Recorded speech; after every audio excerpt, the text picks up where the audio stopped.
न्याय म्हणजे सत्याचा विजय। पण सत्य शोधायचं कसं? न्यायासाठीचा प्रवास सोपा आहे का? तुमच्या हक्कांची संपूर्ण माहिती आहे का? कायद्याचे गूढ उलगडणार, सत्य समजावून सांगणार तज्ञ वकील। महत्त्वाच्या कायद्यांपासून ते गुंतागुंतींच्या प्रकरणांपर्यंत स्पष्ट उत्तर, ठोस मार्गदर्शन। एक व्यासपीठ जिथे प्रत्येक प्रश्नाला मिळेल योग्य उत्तर। लवकरच येत आहे कायद्याचा नवा कट्टा, फक्त BBS न्यूज नेटवर्क 24 तासवर, जिथे प्रत्येक शब्दाला असतो न्यायाचा आधार।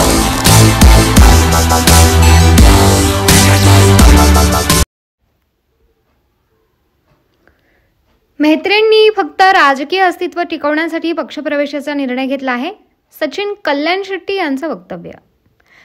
माजी मंत्री सिद्धाराम म्हेत्रे यांचं महायुती स्वागत करते। काँग्रेस सत्तेपासून बरीच लांब गेली आहे, त्यामुळे सिद्धाराम म्हेत्रे राजकीय अस्तित्व टिकवण्यासाठी शिवसेनेत प्रवेश करतायत।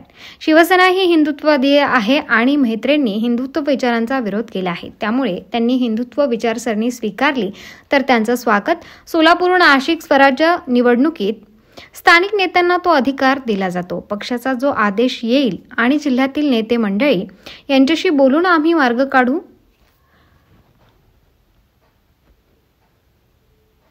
सिद्धाराम म्हेत्रे यांच्या कार्यकर्त्यांवर एक खोटा गुन्हा दाखल केला आहे। त्यांनी दाखवावं, फक्त म्हेत्रे सांगतात आमच्यावर खोटे गुन्हे दाखल केले, फक्त राजकीय अस्तित्व टिकवण्यासाठी पक्षप्रवेशाचा निर्णय घेतला आहे। काँग्रेसचं अस्तित्व राहिलं नाही, त्यांनी हा निर्णय घेताना लोकांना सांगायला पाहिजे होतं। आपले पारंपरिक प्रतिस्पर्धी असलेले सिद्धाराम म्हेत्रे माजी गृहराज्यमंत्री आणि आज काँग्रेसची साथ सोडून आपल्या मित्र पक्षामध्ये प्रवेश करतात शिंदे गटामध्ये, आपली पहिली प्रतिक्रिया काय? मी माजी आमदार सिद्धाराम म्हेत्रेंचं महायुतीत स्वागत करेन। माननीय म्हेत्रे साहेब जे आता महायुतीत आले, शिवसेनेत आले, त्यामुळे कुठलाही हुशार धूर्त राजकारणी राजकीय अस्तित्व, दोन निवडणुका लढवले ते माझ्या विरोधात, एकदा 40,000 पराभव पत्करले आणि 50,000 पराभव पत्करले। अक्कलकोट विधानसभेच्या इतिहासात एवढ्या मोठ्या मतांनी पराभव कधीच कोणाचा झाला नाही। म्हेत्रेंच्या एक लक्षात आलंय की काँग्रेसमध्ये राहून आपलं राजकीय भवितव्य काय होऊ शकत नाही। काँग्रेस जनतेपासून खूप लांब गेले, परत कधी सत्तेत येऊ शकत नाही आणि शेवटी राजकीय माणसाचा स्वार्थ असतो की कुठं तर अस्तित्व टिकायला पाहिजे आणि आपलं अस्तित्व टिकवण्यासाठी ते शिवसेनेत गेले। शिवसेनेची विचारधारा ही हिंदुत्ववादाची विचारधारा आहे आणि हिंदुत्ववादाची विचारधारा जर स्वीकारून आजपर्यंत जे लोक हिंदुत्वाला विरोध करायचे, हिंदुत्ववादाला विरोध करायचे, ते स्वीकारून शिवसेनेला गेले असतील तर महायुतीत मी निश्चित त्यांचं स्वागत करेन। खरं तर तुमचे कट्टर प्रतिस्पर्धी म्हणून मानलं जातं, असं असताना ते तुमच्या पक्षात येत आहेत। आगामी काळामध्ये स्थानिक स्वराज्य संस्थांच्या निवडणुका आहेत, जागा वाटपांमध्ये कुठेतरी काही वाद निर्माण होऊ शकतात, कारण तुम्ही एकमेकांच्या विरोधात लढलेले आहात, त्याचप्रमाणे तुमचे कार्यकर्ते देखील त्यांच्या कार्यकर्त्यांच्या विरोधात लढलेले असतात। कशा पद्धतीने जागा वाटपाचा वगैरे प्रश्न आल्यावर सोडवू शकतो?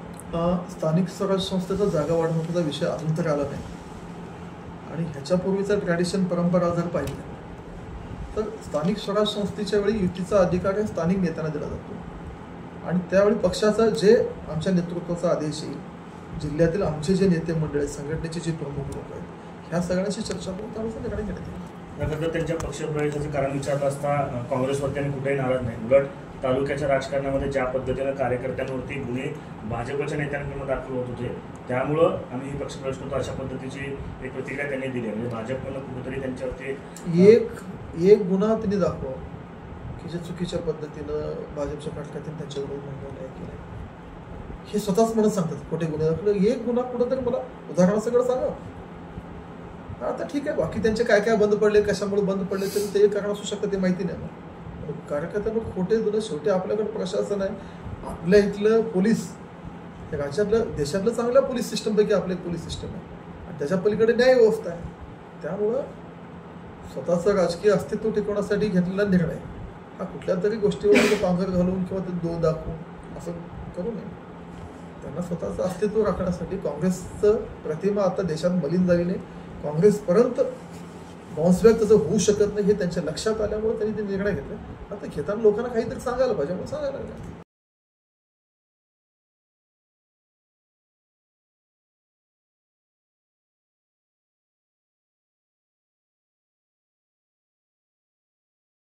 त्याचवेळी सगळ्यात मोठी धोक्याची घंटा असते. त्यामुळे राजकारणात असं कधीही आपण मानू नये की राजकीय विरोधक नाही.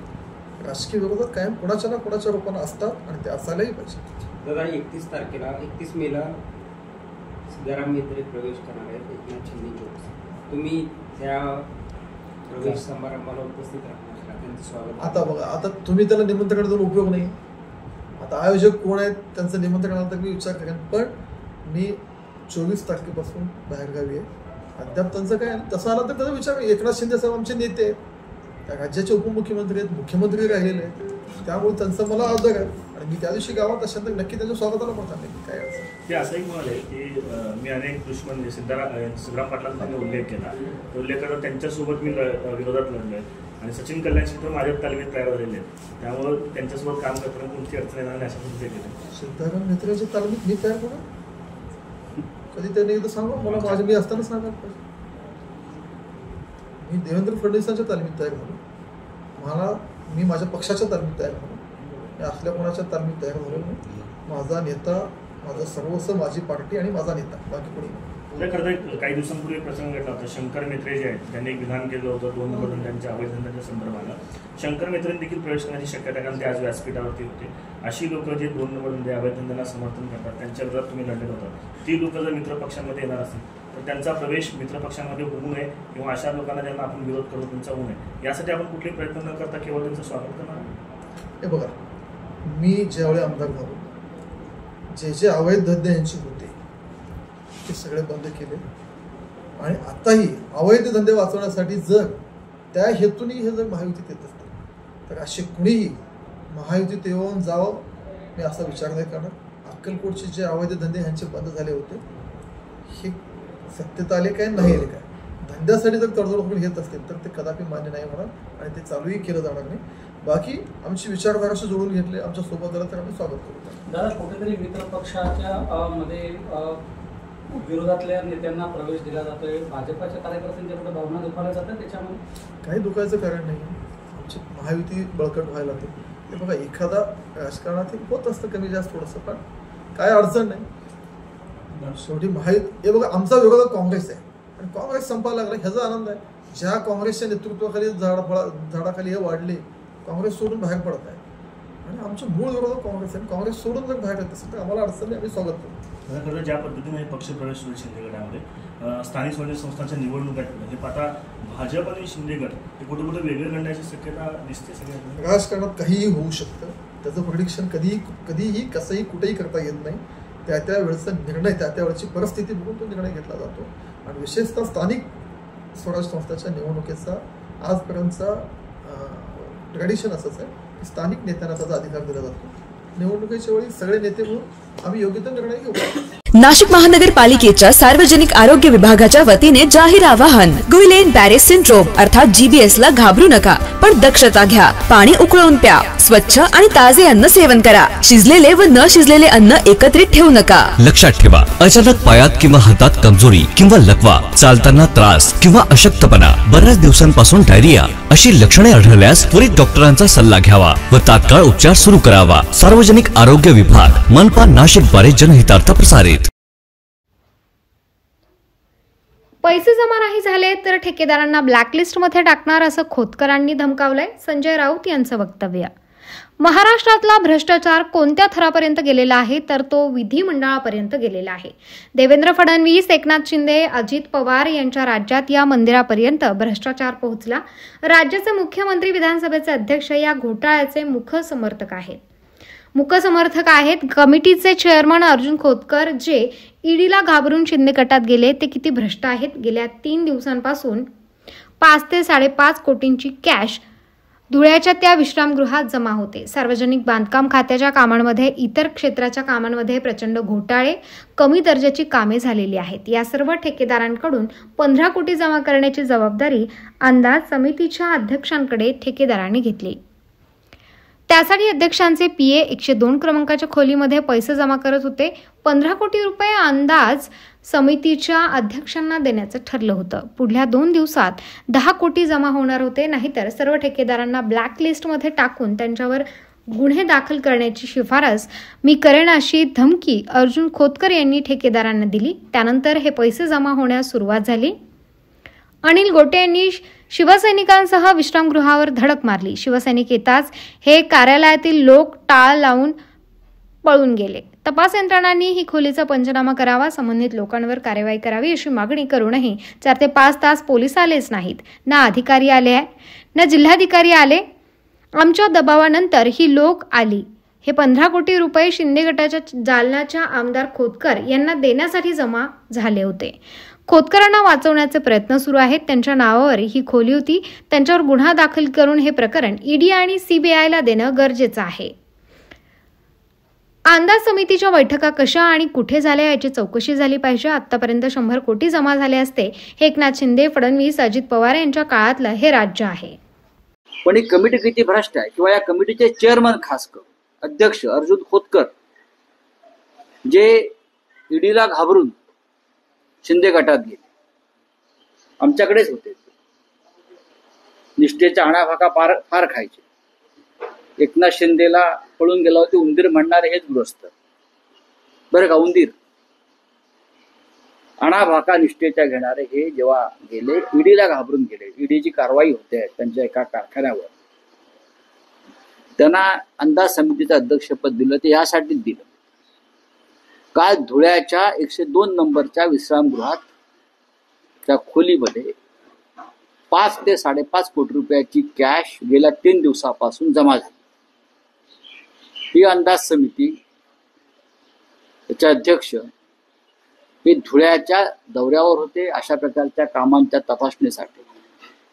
पण शासकीय कामामध्ये, सार्वजनिक बांधकाम खात्याच्या कामामध्ये, इतर क्षेत्रातल्या कामामध्ये प्रचंड घोटाळे, भ्रष्टाचार, कमी दर्जाची कामं झाल्यामुळे ते प्रकरण काढून या सर्व ठेकेदारांकडून 15 कोटी रुपये गोळा करण्याची जबाबदारी अंदाज समितीच्या अध्यक्षांना द्यायची जबाबदारी ठेकेदाराने घेतली. आणि त्यासाठी त्यांनी अंदाज समितीचे ज्या चेअरमनचे जे पीए आहेत पाटील म्हणून त्यांची नियुक्ती केली. 102 नंबरच्या खोलीमध्ये गेल्या 3 दिवसापासून ही रक्कम जमा होत होती. 5.5 कोटी रुपये जमा झाले आणि 10 कोटी पुढल्या 2 दिवसात जमा होणार. लक्षात घ्या, 15 कोटी रुपये अंदाज समितीच्या अध्यक्षांना देण्याचा सौदा झाला होता. 15 कोटी रुपये मी फार जबाबदारीने सांगतोय. 5.5 कोटी रुपये जमा झाले आहेत. 10 कोटी रुपये पुढल्या 2 दिवसात जमा होणार आहेत. नाहीतर सर्व ठेकेदारांना ब्लॅकलिस्ट मध्ये टाकण्याची धमकी अर्जुन खोतकरांनी दिली. सर्व ठेकेदारांना ब्लॅकलिस्ट मध्ये टाकून त्यांच्यावरती गुन्हे दाखल करण्याची शिफारस मी करीन अशी धमकी अर्जुन खोतकर यांनी दिली. त्यानंतर पैसे जमा व्हायला सुरुवात झाली. ते राज्य कुठे चाललंय? शिवसेनेचे धुळ्यातले आमचे प्रमुख नेते अनिल गोटे माजी आमदार आणि शिवसैनिकांच्या कानावर ही गोष्ट गेली. खरं म्हणजे गोटे साहेबांचे आभार मानले पाहिजे. ते नेहमी लढत असतात. गोटे साहेबांनी शिवसैनिकांसह विश्रामगृहावर धडक मारली. तेव्हा 102 मधले जे लोक होते, गोटे आणि शिवसैनिक येत आहेत ते कळल्यावर घाईघाईनं टाळ्या लावून पळून गेले. आमची अशी मागणी होती, शिवसैनिक, जिल्हाधिकारी, जिल्ह्याचे पोलीस प्रमुख, अँटी करप्शन ब्युरो जे आहे जिल्हा त्याचे प्रमुख यांनी येऊन ही खोली उघडावी, त्याचा पंचनामा करावा आणि संबंधित जे लोक आहेत त्यांच्यावर कारवाई व्हावी. 4 तास 5 तास अनिल गोटे आणि शिवसैनिक तिथे ठिया मांडून बसले तरी ना पोलीस आले ना जिल्हाधिकारी आले. जे आमच्यावर खोटे गुन्हे दाखल करतात, EOW, ईडी, त्यांचं काम आहे. एवढी मोठी रक्कम 5 लाखासाठी तुम्ही गुन्हे दाखल करता ना. शेवटी लोकांचा आणि आमच्या शिवसैनिकांचा दबाव वाढल्यावर हे सगळे लोक आले. त्यातले टाळू उघडलं आणि अजून पैशाची मोजणी सुरू आहे. बाकी लोक फरार आहेत. आता फक्त अंदाज समितीचे अध्यक्ष फरार झाले आहेत का ते पाहावं लागेल. आता सगळे काखा वर करतील. तो मी नव्हेच, पण हे 15 कोटी रुपये शिंदे गटाच्या जालन्याचे आमदार खोतकर यांना देण्यासाठीच जमा झाले हे सांगायला आता ब्रह्मदेवाची गरज नाही. त्यांना वाचवण्याचे प्रयत्न सुरू आहेत. खरं म्हणजे ज्यांच्या नावावर ही खोली होती त्यांच्यावर गुन्हा दाखल करून ते संपूर्ण प्रकरण ईडी आणि सीबीआय कडे देण्याची गरज आहे. गेल्या वर्षभरात आणि त्याच्या आधीच्या 2.5 वर्षात नाशिक महानगरपालिका सार्वजनिक आरोग्य विभागाच्या वतीने जाहीर निवेदन. शहरात वाढत्या तापमानामुळे उष्माघात अर्थात हीट स्ट्रोक होण्याची शक्यता नाकारता येत नाही. अशा वेळी उपचार न केल्यास डिहायड्रेशनमुळे मृत्यू ओढवू शकतो. म्हणूनच वाढत्या तापमानात फार वेळ कष्टाची कामे करणे टाळावे. उष्णता शोषून घेणारे काळ्या किंवा भडक रंगाचे कपडे वापरू नये. पाणी भरपूर प्यावे. बाहेर जाताना गॉगल्स, टोपी, छत्री इत्यादींचा वापर करावा. मळमळ, उलटी, थकवा येणे, ताप येणे अशी उष्माघाताची लक्षणे आढळल्यास त्वरित डॉक्टरांचा सल्ला घ्या. नाशिक महानगरपालिका नाशिकच्या वतीने जनहितार्थ प्रसारित. वैष्णवीची बातमी वाचल्यानंतर मला खूप वेदना झाल्या. वैष्णवीची आत्महत्या नाही तर ती हत्याच आहे असं म्हणत चित्रा वाघ यांनी संताप व्यक्त केलाय. दरम्यान पुण्याच्या पोलिसांशी देखील मी बोलले आणि ही आत्महत्या नाही तर तिला आत्महत्येला प्रवृत्त केलं. तिच्या शरीरावरती मारहाणीच्या खुणा होत्या. एका मुलीला तळहाताच्या फोडासारखं वाढवतात आणि लग्न करून दिल्यानंतर तिच्यावर थुंकतात, तिला मारहाण करतात, तिचे केस उपाडतात. हे हैवानाच्या सारखं काम आहे. हगवणे तो कोण पण असू दे, तो कुठल्याही पार्टीचा असू दे, कोणाच्या किती पण जवळचा असू दे, मांडीला मांडी लावून बसणार असू दे. वैष्णवीला न्याय मिळेपर्यंत आम्ही त्याचा फॉलोअप करू. वैष्णवी हिच्या आईवडिलांची मुलगी नाही तर ती या महाराष्ट्राची मुलगी आहे असे चित्रा वाघ यांनी म्हटलंय. 21व्या शतकामध्ये देखील हुंड्यासाठी ज्या पद्धतीने मुलीला मारलं जातं त्यांना मरण्यासाठी प्रवृत्त केलं जातं. वैष्णवीच्या 9 महिन्याच्या लेकराचा देखील विचार केला गेला नाही. वैष्णवीला ज्या पद्धतीने टॉर्चर केलं गेलं ते अमानवीय आहे.